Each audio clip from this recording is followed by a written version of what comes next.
ये एक अनोखा चोर है। जब ये चोरी हो गई तो जाहिर बात है एक मुनफरिद चीज़ जो होती है ना, जी जी एक मुनफरिद होती है, भाई ऐसी चीज़ मेरे पास है जो किसी के पास नहीं है, बिल्कुल। और वो चीज़ इसकी चोरी हो गई। चोर को कैसे पता चला कि ये बंदा मुझसे जो है ये चीज़ें ख़रीदेगा? एक वकील झूठ का, एक वकील सच का।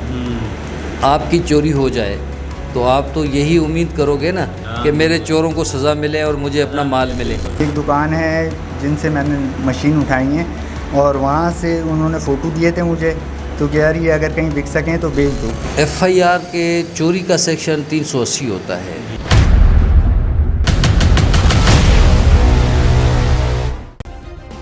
सब्सक्राइब करें और बेल दबाएं ताकि कोई खबर रह न जाए। अस्सलामुअलैकुम नाजरीन, मैं हूं मोहम्मद बिलाल ख़ान और आप देख रहे हैं बोलबाज़। नाजरीन, आज हम आपको एक ऐसी अनोखी वारदात के बारे में बताएंगे और एक ऐसे मुलजिम से आज हम आपको मिलवाएंगे कि उन्होंने 40 लाख की एक ऐसी डाई चोरी की है जो कि सोने में काम आती है। जिस तरह के सोने की चूड़ियाँ वगैरह बनती है उससे और सोने के हार वगैरह बनते हैं, वो डाई उसने चुराई है। और कैसे चुराई है इस हवाले से भी हम मुलजिम से बात करेंगे। मैंने जो ये सुना है यहाँ पर कि मतलब जिस डकैत को आपने पकड़ा है, जिस चोर को आपने पकड़ा है, उसने किस किस्म की चोरी की है? ये भी एक आम चोरों की तरह नहीं है, ये एक अनोखा किस्म है इसका। क्योंकि चोर तो किसी घर से या किसी दुकान से या किसी भी जगह से चोरी करता है। ये एक अनोखा चोर है।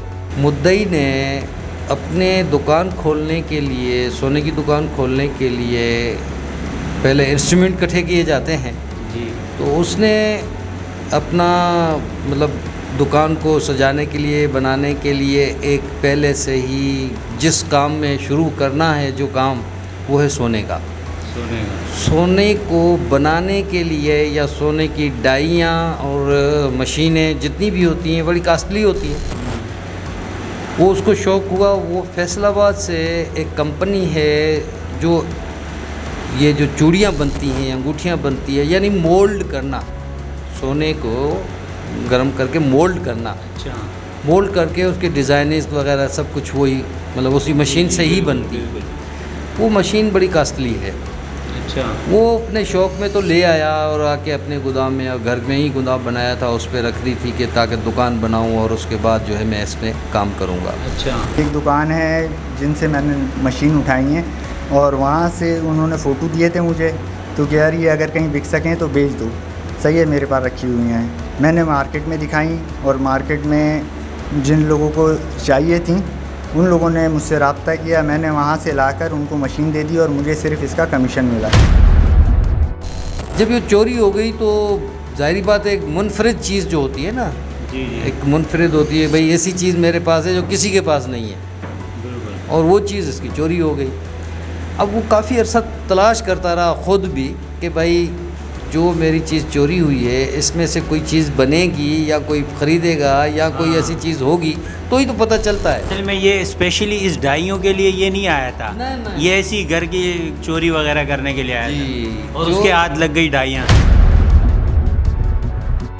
घर की चोरी वाला हिसाब किताब लेके आए थे, मगर उसको उससे भी कहीं बेहतर चीज़ मिल गई तो वो चोरी हो गई। चोरी करने के बाद फिर उसने जाके सदर में सोनार, जो आजकल यूनियन बनी हुई है सोनारों की,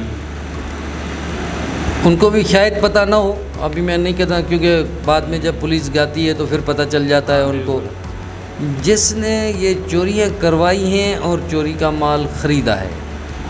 अच्छा। वो दोनों हमने, यानी जिसने चोरों से ख़रीदी या चोरों से ली या चोरी करवाई, अब इस वक्त तो मैं ये कह सकता हूँ उसने चोरी करवाई है, बिल्कुल। उसका नाम है कमाल। वो काफ़ी लोगों को, उधर सोनारों को इसी किस्म का माल बेचता है, जिसकी अभी हिस्ट्री जो मिली है उसकी। और ये जो अफजाल है उसको भी ये बखूबी इल्म था कि कमाल ऐसा बंदा है जो सस्ते में चीज़ें, ऐसी महंगी चीज़ें सस्ते में दे देता है।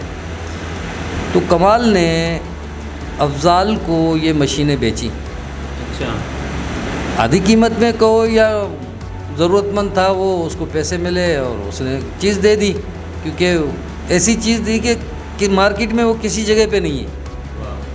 सिवाय वैसे इस चोर को कैसे पता चला कि ये बंदा मुझसे जो है ये चीज़ें ख़रीदेगा? मार्केट में कोई ख़रीदार इसका सिवाय इसको समझने वाला, जैसे हीरा जवाहर को जौहरी समझ सकता है, तो इस चीज़ को देखने वाला वो जौहरी होता है। जैसे हीरे को पहचानने के लिए, किसी मोती को पहचानने के लिए, कीमती मोती को पहचानने के लिए, तो इसको जो समझ रहा था वो था कमाल। ये ज़्यादा महंगी नहीं, ये 2-2.5 लाख रुपए की एक मशीन होती है, एक छिलाई की मशीन होती है ये। अच्छा। हाँ, तो ये मशीनें जो हैं ये दुकान से हमने भी तकरीबन 2-2.5 लाख रुपए की ही, उसने मुझे बोला कि इतने की मुझे बेचनी है, तो हमने वही दुकानदार है वो। अच्छा, और ये डाई दूसरे मशीनें, दूसरी कंपनियां ये डाई बनाती है या नहीं? हाँ, डिफरेंट कंपनियां हैं, अलग अलग डाइयाँ, यानी कि ये मशीनें बनाती हैं, डाई नहीं है, ये मशीन है बेसिकली ना, छिलाई करने की मशीन है। अब मालिक की तो जाहिर बात है चीज़ गई हुई है, वो तो हर तरीके से कोशिश करेगा कि मुझे चीज़ मिलनी चाहिए। FIR थी उसकी, केस रजिस्टर था उसकी तफ्तीश में हम लोग गए। जब परेडी थाने पहुँचे, कानूनी कार्रवाई की, उसके बाद यूनियन वालों के पास गए, यूनियन वालों से मुलाकात हुई। उन्होंने इनको बतलाया कि भाई जो अगर चीज़ ये इनकी है और चोरी हुई है इनकी, तो जाहिर बात है मालिक के पहचान रहा है। और क्योंकि वो सुनार जो थे मार्केट वाले, उनको भी ये पता था कि ये चीज़ तो हमारे किसी के पास भी नहीं है। हम यहाँ से जाते हैं लाहौर फैसलाबाद जाते हैं, जाके चीज़ें बनवा के उधर से ले आते हैं, यानी कास्टली पड़ती हैं। अब जबकि मार्केट में आ गई है, करीब तरीन है, तो जाहिर बात है इधर बन जाएगी, सस्ते में बन जाएगी, जल्दी में बन जाएगी, टाइम बचत होगा, पैसा बचत होगा। जब हम उधर वहाँ पे गए हैं तो मेरा सब इंस्पेक्टर है अकरम कायम खानी, उसके पास केस था, उसको लेके गए। वहाँ से वो मशीनें भी बरामद हुई, वो कमाल को भी हासिल किया, कमाल ने फिर अफजाल के पास ले गया, अफजाल से वो सारी चीज़ें बरामद हुई है। और इस वक्त वो मुल्ज़मान पुलिस की कस्टडी में हैं, ज़ेर हिरासत हैं, बिल्कुल इधर मौजूद है, मज़ीद तफ्तीश जारी है। अच्छा सर, मुझे ये बताएं इस पे FIR कौन सी कटेगी इस पे? देखिए, FIR के चोरी का सेक्शन 380 होता है। हाउस ट्रेस करके जो चोरी करता है, उसमें एक तो तयन होता है दिन थी या रात था। अच्छा। इसके लिए 354 भी लगाते हैं कि अगर फॉर एग्ज़ाम्पल ये FIR वगैरह तो हो गई, ये बंदे को भी पकड़ लिया है, सही है, और जो माल है वो तो अभी कोर्ट पहले जाएगा, फिर उसके बाद बंदे को मिलेगा, वो तो सही है। इसको जो है कितने अरसे तक ये जेल में रहेगा, इसकी ज़मानत कैसी होगी, कितना टाइम में होगी, जल्दी हो जाती है या नहीं? जल्दी ज़मानत, चोरी के केस में जल्दी ज़मानत नहीं होती। एक वकील झूठ का, एक वकील सच का। आपकी चोरी हो जाए तो आप तो यही उम्मीद करोगे ना कि मेरे चोरों को सज़ा मिले और मुझे अपना माल मिले, यही आपकी उम्मीद होगी। मगर उस चोर का वकील तो ये कहेगा ना कि मेरा क्लाइंट बच जाए, मेरी फ़ीस सच्ची हो जाए। सही बात है। अब जब यही चीज़ होती है, ये असबाब होते हैं, सच और झूठ, हक और नाहक। मेरे पास पैसे नहीं होते, मैंने नहीं ख़रीदी। मैंने कहा अगर बिक गई तो मैं आपको पैसे ला के दे देता हूँ। मैंने दिखाई मार्केट में, बहुत सारे लोगों को दिखाई। अच्छा। तो उन्होंने बोला यार मुझे चाहिए, जिसको चाहिए थी उन्होंने ले ली। तो उस चीज़ को देखते हुए फिर जिसके मुखालफत में ज़्यादा गवाहियाँ आ जाती हैं, प्रूफ होते हैं, सबूत होते हैं, तो उसको तो फिर सज़ा लामहला ज़रूरी मिलेगी। अच्छा सर, मुझे एक बात बताएं, इस चोर के पीछे आप कितने दिनों से इनके पीछे लगे हुए थे? हाँ, इसके पीछे काफ़ी अरसे से लगे हुए थे। इसमें तकरीबन में ये 6 या 7 महीने तकरीबन लग गए हैं। अच्छा, 6-7 महीने, लेकिन आखिरकार कामयाबी मिल गई है। अल्लाह ताला ने कामयाबी दी है, और कुछ अपनी मेहनत होती है। मेरे जो अफसरान आयोज़ हैं, उनकी बड़ी काविश है, बड़ी मेहनत है उसमें।